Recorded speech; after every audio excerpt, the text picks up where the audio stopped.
बच्चों, कैसे हो आप सब लोग। तो आज हम स्टार्ट कर रहे हैं प्रश्नावली 3.3। हम क्लास 10th मैथमेटिक्स पढ़ रहे हैं। हमने इससे पहले वाली प्रश्नावलियाँ सारी यूनिट कंप्लीट कर ली है। मैंने प्रश्नावली या यूनिट 3.3 का भी फर्स्ट क्वेश्चन पार्ट 1 में कंप्लीट करवा दिया।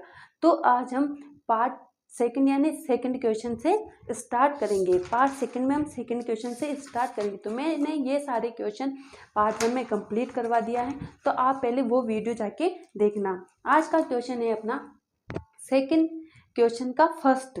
ठीक है, तो चलिए स्टार्ट करते हैं। देर ना करते हुए हम पढ़ाई करते हैं। ओके, चलो फर्स्ट क्वेश्चन है यह अपना, यदि हम अंश में एक जोड़ दें तथा हर में से एक घटा दें, मतलब अंश ऊपर का होता है और हर नीचे का होता है। तो अंश में तो हमें एक जोड़ना है और हर में से एक घटाना है, तो भिन्न एक में बदल जाती हैं। यदि हर में एक जोड़ दें, फिर अब अपन उल्टा करें, हर में एक जोड़ रहे हैं और तो यह 1/2 हो जाती है। तो वह भिन्न क्या है? हमने क्या बोला, माना अंश x है तथा हर y है ना। माना अंश x है तथा हर y है, तो प्रश्न अनुसार अंश ऊपर का होता है, हर नीचे का होता है। तो अंश में हमने एक जोड़ा, क्योंकि इसने बोला अंश में एक जोड़ देने पर वो बराबर 1 हो जाता है, और हर में कितना जोड़ना है, -1 घटाना है। तो हमने -1, नीचे का पार्ट क्या होता है, हर होता है, और ऊपर का पार्ट होता है अंश होता है। ठीक है, तो अंश और हर अंश में एक जोड़ना है और हर में से एक घटाना है। वो किसके बराबर हो गया, 1 के बराबर हो गया। ठीक है, उसी प्रकार x + 1 और y - 1 है ना। तो x चर संख्या एक तरफ आ जाएगी, अचर संख्या को एक तरफ लेना है। जब भी चर और अचर संख्या मिक्स हो तो हमें ये सबसे पहले यही करना है, चर संख्या को एक तरफ लेना है और अचर संख्या को एक तरफ लेना है। तो हम यहाँ पे भी ऐसे ही करेंगे, ये चर संख्या है, ये चर संख्या है, तो इसको इधर लेंगे। ये -1 अपनी जगह, ये +1 इधर आ जाएगा, तो -1 में चेंज हो जाएगा। ओके, ठीक है, तो x - y कितना हो गया, -2 हो गया। ये अपनी फर्स्ट समीकरण बन गई। सेकंड में क्या बोला, सेकंड समीकरण में क्या बोला, अंश में हमें कुछ नहीं जोड़ना है और हर में एक जोड़ना है, तो वो किसके बराबर हो जाएगा, 1/2 के बराबर हो जाएगा, है ना। तो अब ऐसे अगर दे रखा, अब हमें बटे में अगर संख्या दे रखी हो तो हमें सबसे पहले क्रॉस मल्टीप्लाई करेंगे। अगर इसको मैं इससे गुणा करूं तो 2x हो जाएगा, और इस पूरी y + 1 को 1 से गुणा करूं तो y + 1 हो जाएगा। ओके, अब देखो फिर क्या करना है, चर संख्या को एक तरफ लाना है, अचर संख्या को एक तरफ लाना है। ये अपनी चर संख्या है, ये अपनी चर संख्या है, ये इधर आ जाएगी, प्लस का है तो माइनस हो जाएगा, और एक अपनी जगह हो जाएगी, ये अपनी होगी सेकंड समीकरण। ठीक है, तो फर्स्ट समीकरण ये होगी। और हम इसे किस विधि द्वारा सोल्व करें, आप कमेंट में लिख के बताना कि मैं इस क्वेश्चन को किस विधि द्वारा सोल्व कर रही हूँ, प्रतिस्थापन विधि द्वारा कर रही हूँ या विलोपन विधि द्वारा कर रही हूँ। तभी मुझे पता चलेगा कि आप लोगों को समझ में आया है कि विलोपन विधि क्या होती है और प्रतिस्थापन विधि क्या होती है। तो हर बच्चा कमेंट में लिख के जरूर बताना कि ये विलोपन विधि है या प्रतिस्थापन विधि है। ओके, देखो अब मुझे क्या करना होता है, फर्स्ट समीकरण मिल गई, सेकंड समीकरण मिल गई। अब सेकंड समीकरण में x के साथ जो संख्या होती है उसको ऊपर वाली समीकरण से मल्टीप्लाई करेंगे, और ऊपर वाली फर्स्ट समीकरण में x के साथ जो संख्या जुड़ी होती है उसे हम नीचे वाली समीकरण से मल्टीप्लाई करेंगे। तो ऊपर x के साथ कुछ नहीं है, इसका मतलब 1 है, तो नीचे वाली समीकरण को 1 से मल्टीप्लाई करेंगे, और यहाँ पे नीचे वाली समीकरण के साथ 2 है, तो इसको ऊपर वाली समीकरण से मल्टीप्लाई करेंगे। 2 को x से मल्टीप्लाई करेंगे 2x आ गया, 2 को y से मल्टीप्लाई करेंगे -2y, और 2 को -2 से मल्टीप्लाई करेंगे तो -4। 1 को इस पूरी समीकरण से मल्टीप्लाई करेंगे तो यही आएगा, है ना। अब मैंने बोला था चिन्ह चेंज हो जाते हैं, यहाँ प्लस का है तो ये माइनस का हो गया, यहाँ माइनस का है ये प्लस का हो गया, और ये प्लस का 1 है तो माइनस का हो गया। तो प्लस माइनस माइनस हो जाएगा, कट जाएंगे, ये प्लस माइनस, इस बीच वाले चिन्ह को नहीं देखना। जब अपन चिन्ह चेंज कर दिया है तो इस नीचे वाले चिन्ह को देखना है, हमें ऊपर वाले चिन्ह को नहीं देखना है। तो ये माइनस और ये प्लस, माइनस होगा, -2 में से -1 गया तो माइनस का 1 बचेगा। इधर ये माइनस और ये माइनस, माइनस माइनस प्लस होगा, लेकिन संख्या हमेशा माइनस में आएगी, तो माइनस माइनस प्लस होगा, लेकिन माइनस के 5 आएंगे, माइनस से माइनस कैंसिल हो गया, y बराबर कितना आ गया अपना 5 आ गया। ठीक है, अब y का मान समीकरण 1 में रखने पर, समीकरण 1 क्या थी अपनी, ये इस जगह हमें y का मान रखना है। तो x माइनस 5 बराबर 2। अब ये चर एक तरफ हो जाएगा, ये उठ के इधर आएगा तो प्लस का हो जाएगा, है ना। तो माइनस प्लस माइनस होगा, लेकिन संख्या प्लस में आएगी क्योंकि प्लस के 5 बड़े हैं, है ना। तो x बराबर कितना आएगा, तो अभिष्ट भिन्न क्या बना अपना 3/5, क्योंकि x बटा y लिखा था हमने, तो x कितना आया अपना 3 आया और y कितना आया यहाँ पे 5 आया, इसलिए हमने लिखा x बटा y। ओके, ये समझ में आया? मुझे कमेंट में बताना मैंने किस विधि द्वारा इस क्वेश्चन को सोल्व किया है। ठीक है, सेकंड क्वेश्चन है अपना। सेकंड क्वेश्चन है, देखो 5 वर्ष पूर्व नूरी की आयु सोनू की आयु की 3 गुनी थी। ध्यान से सुनना क्वेश्चन। 5 वर्ष पूर्व नूरी की आयु सोनू की आयु की 3 गुनी थी। 10 वर्ष पश्चात नूरी की आयु सोनू की आयु की 2 गुनी हो जाती है, तो नूरी और सोनू की आयु कितनी है? ठीक है, ये क्वेश्चन है अपना। अब देखते हैं, माना नूरी की वर्तमान आयु x मान लिया है ना, और सोनू की वर्तमान आयु को भी y मान लिया। अब 5 वर्ष पूर्व सोनू की आयु कितनी गुनी थी? 3 गुनी थी। तो x अपना क्या है नूरी, तो x माइनस 5 और y माइनस 5, और 5 वर्ष पूर्व कितनी थी? 3 गुनी थी। तो इसको 3 से मल्टीप्लाई कर देंगे, किसकी थी? सोनू की, इसलिए सोनू की तरफ मल्टीप्लाई किया है ना। ये y हम सोनू के लिए ले रहे हैं ना, तो ये जो x माइनस 5 है इसमें 3 गुना सोनू की ज़्यादा है, तो सोनू की तरफ 3 से मल्टीप्लाई कर दे। अब इसको मल्टीप्लाई करो, मैं इसको इससे मल्टीप्लाई करूंगी, इसको इससे मल्टीप्लाई करूंगी। 3 को y से मल्टीप्लाई करेंगे 3y, माइनस 3 को 5 से मल्टीप्लाई करेंगे तो 15, है ना। फिर वापस वही चर संख्या को एक तरफ लेना है, अचर संख्या को एक तरफ लेना है। ठीक है, ये चर उठ के इधर आ जाएगी, प्लस का है तो माइनस का हो जाएगा। ये -15 अपनी जगह, ये 5 उठ के इधर आ जाएगा, तो माइनस का है तो प्लस का हो जाएगा। -3y में से -x, ये क्योंकि ये y की संख्या है, ये x है, तो इसमें नहीं कटेगा, ये माइनस प्लस माइनस होगा, लेकिन माइनस का 10 आएगा क्योंकि माइनस की संख्या बड़ी है। ये हमारी फर्स्ट समीकरण होगी। ठीक है, अब सेकंड समीकरण तो वही है ना, x माइनस 3y बराबर -10, x माइनस 2y बराबर +10। अब देखो ये सेकंड समीकरण कहाँ से आई? देखो उसने बोला 10 वर्ष पश्चात नूरी की आयु सोनू की आयु की 2 गुनी हो जाती है। मतलब जो नूरी की आयु है ना, वो सोनू की आयु से 2 गुनी हो जाती है। तो ये हमने सेकंड समीकरण बनाई है ना। अब देखो नीचे वाले समीकरण, इसमें भी 1 है, इसमें भी 1 है, तो वही समीकरण मिलेगी अपन को। तो ये कट गया, ये यहाँ माइनस था, ये प्लस हो गया, यहाँ प्लस था, यहाँ माइनस हो गया, तो माइनस प्लस माइनस हो जाएगा, माइनस के y आएंगे, इधर प्लस माइनस माइनस प्लस हो जाएगा, लेकिन माइनस के 20 आएंगे, तो माइनस से माइनस कैंसिल हो गया, y बराबर कितना मिल गया? 20 मिल गया। अब 10 वर्ष बाद क्या होगा?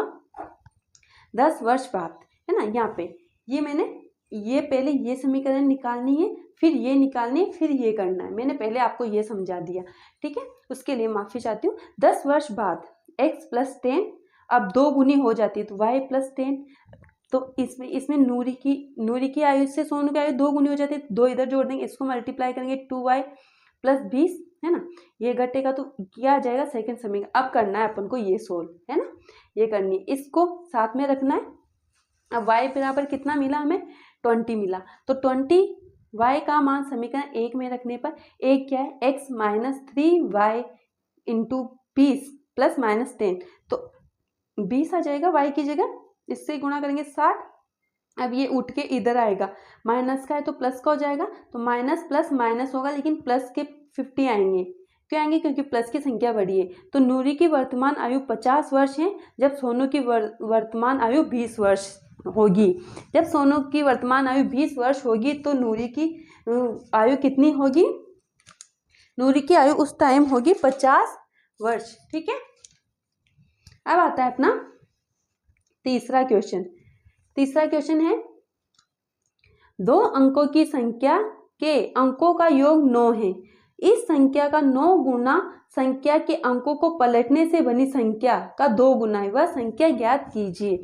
ये क्या बोल रहा है? जब 2 अंकों की संख्याओं का योग 9 हो, जब 2 अंकों, जैसे मैं बोलूं 10 और 11, अगर मैं बोलूं 10 और 11, 2 संख्याओं का योग, 2 अंकों की संख्या का योग 9 हो, इस संख्या का 9 से गुणा गुना संख्या के अंकों को पलटने से बनी हो और यह संख्या 9 का गुना संख्या को पलटने से बनी हो तो और उससे 2 गुना ज़्यादा हो तो वह संख्या हमें ज्ञात करनी है।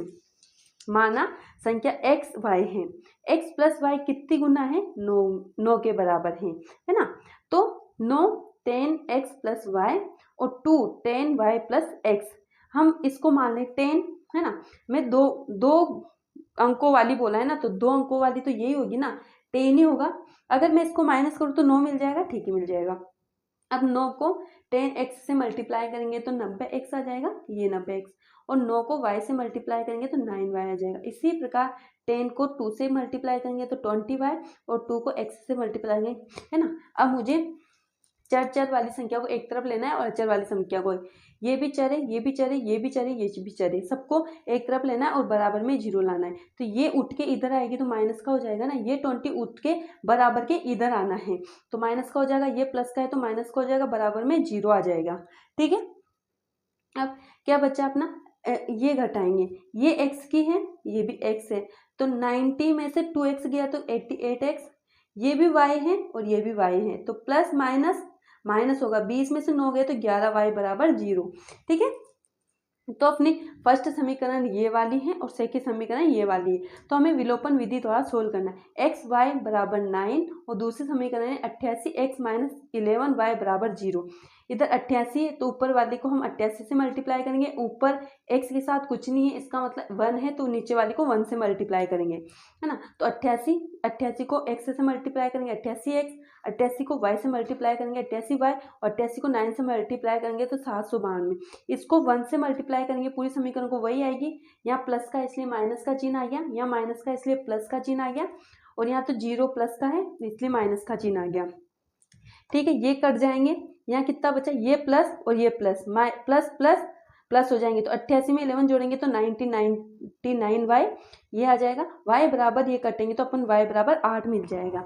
अब y का मान समीकरण 1 में रखने पर, इस समीकरण 1 कौन सी है, ये है। अब यहाँ पे क्या रखना है, हमें 8 रखना है, तो x प्लस 8 बराबर 9, ये x है अपनी जगह, 8 उठ के इधर जाएगा तो माइनस का हो जाएगा, तो x बराबर 1 आएगा, तो 9 इंटू 18 है ना, और 18 इंटू 81, वह संख्या कितनी होगी 18, मतलब 2 अंकों की वह संख्या कितनी होगी 18, जिसमें हमें 9 लाना है, ठीक है। 9 को 18 से गुणा करेंगे तो भी 162 आएगा और 81 को 2 से गुणा करेंगे तो भी 162 आएगा, ठीक है।